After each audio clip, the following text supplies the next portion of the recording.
My name is Joyce Nonde Simukoko, and I'm the Minister of Labour and Social Security in Zambia.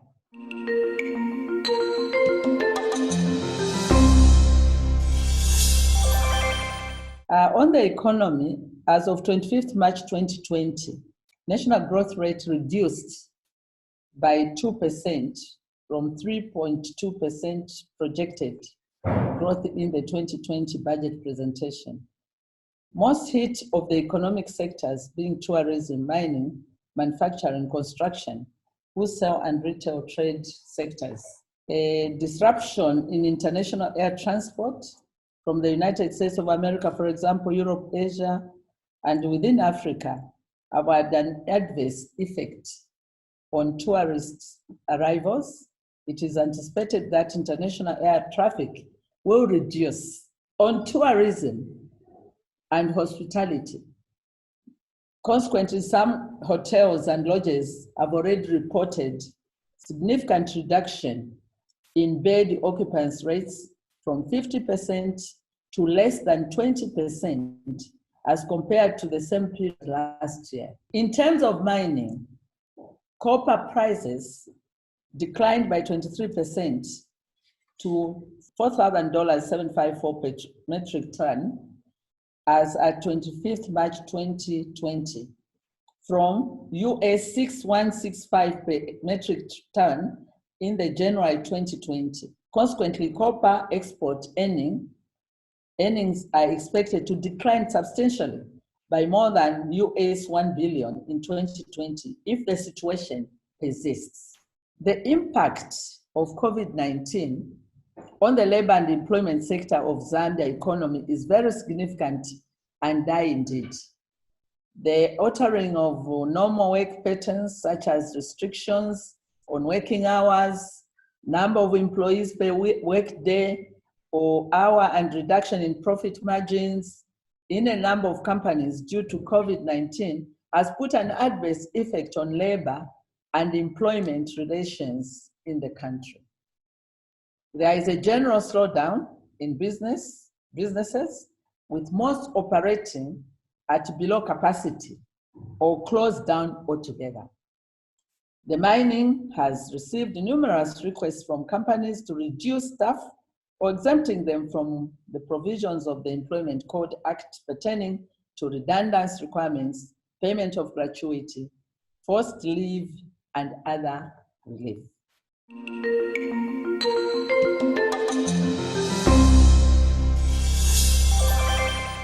In order to finance the response towards COVID-19, government has taken the following measures.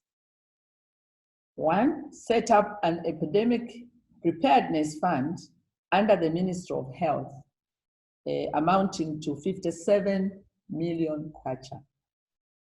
Cabinet approved a COVID-19 contingence and response plan with a budget of 659 million kwacha under the Disaster Management and Mitigation Unit.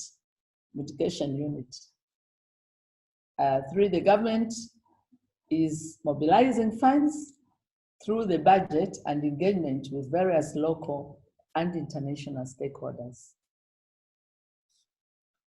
On easing liquidity, to support the easing of liquidity in the face of the adverse effects of COVID-19, government will release 2.5 million kwacha to reduce domestic arrears owed to domestic suppliers of goods and services, to reduce outstanding arrears to pensioners under public service, to the pension fund and retirees under Ministry of Justice, to reduce outstanding third-party arrears and other employee-related commitments.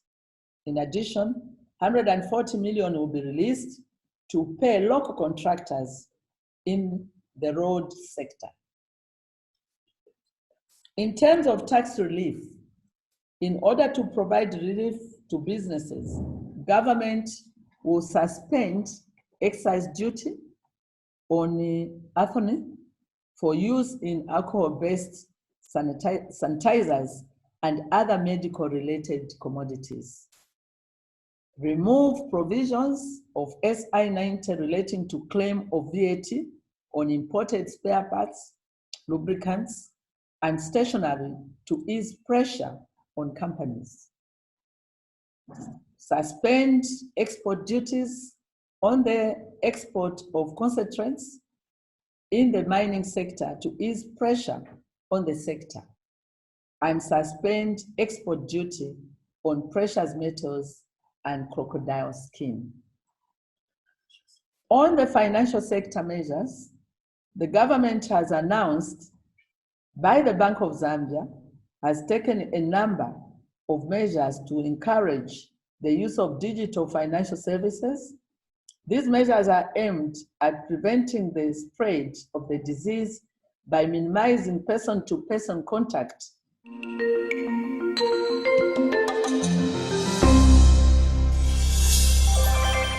For example, the need for comprehensive and flexibility employment registration to deal with disasters and emergencies. It's like we thought there will never be disasters and emergencies. So we have learned one lesson there. It's always important to look at these things and then come up with solutions.